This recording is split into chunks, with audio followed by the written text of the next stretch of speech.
Namaskar. Welcome you all at the literary platform Sahityapath. You are watching KHAMOSH Bhookh. In the previous episode, we saw that a modern young man came to see Buddhiya for marriage. Kaka and Aji exchanged glances and decided to give the two a chance to talk alone. They stepped away so that Buddhiya and the boy could go inside and have a conversation. Seeing them walk away, Buddhiya went inside. The boy followed her in. Buddhiya stood near the khatiya, withdrawn into herself, while the boy sprawled comfortably on it. After a moment, he sat up and grabbed Buddhiya's hand, pulling her to sit beside him. He tried to make her sit close to him, but Buddhiya shifted toward the edge of the khatiya. To hold the hand of someone she had just met and sit so intimately was not in Buddhiya's values. She became extremely uncomfortable, fear gripping her as she began to tremble. The last time she had trembled like this was when the truck driver had attacked her. Back then, when she had returned home shaking, Babuji had gently caressed her head and slowly she had calmed down.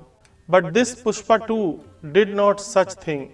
Instead, he wrapped his arm around her waist and pulled her against him.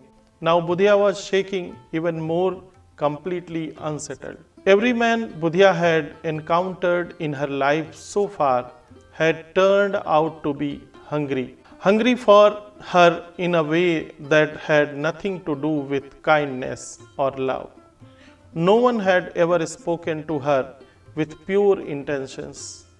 Some mistook her poverty for desperation, assuming she was for sale, while others were simply entranced by her beauty. All of them were starving souls. But Babuji, she had never seen that hunger in him. His eyes never revealed such desire. If a halo were drawn behind his photo, a crown placed on his head, and a conch shell, mace, and discus added to his hands, he would look no less than a deity. Babuji never showed romantic love, but Buddhiya had seen his fatherly affection. Since the day he met her, he had cared for her, never letting her go hungry. And the more Buddhiya encountered such lustful men, the higher Babuji's stature grew in her heart. At this moment, Buddhiya felt like prey caught in the talons of a hawk, being carried through the air until the predator found a perfect spot to tear it apart piece by piece. The boy had already wrapped his arm around her waist and was now playing with her golden hair. Buddhiya desperately wished that Kaka or Aji would call her so she could use it as an excuse to escape. She also feared doing something that might upset Kaka and Aji. She turned her face away, but the shameless boy didn't get the message.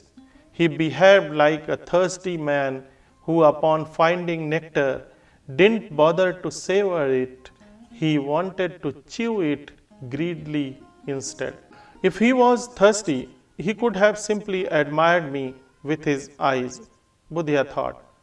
But he has been doing that from the moment he arrived. What he truly wants is to consume me. Feeling completely uneasy, Buddhiya shoved him away and stood up. The boy remained seated on the khatiya, visibly displeased.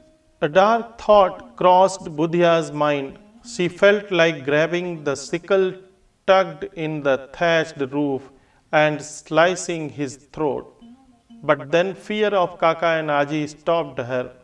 And what would society say? A groom came to see the bride, but left as a martyr.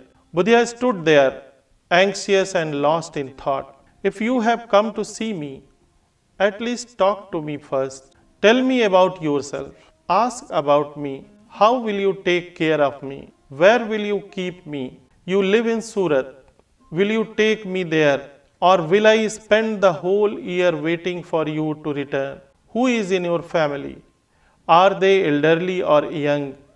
Will you take me home only to burden me with looking after them while you catch the next train back to Surat, leaving me a lifelong caretaker? But the boy was still staring at her with thirsty eyes. Buddhiya's abrupt reaction had hurt his ego. At the same time, Buddhiya began to question herself. Did I just make a mistake?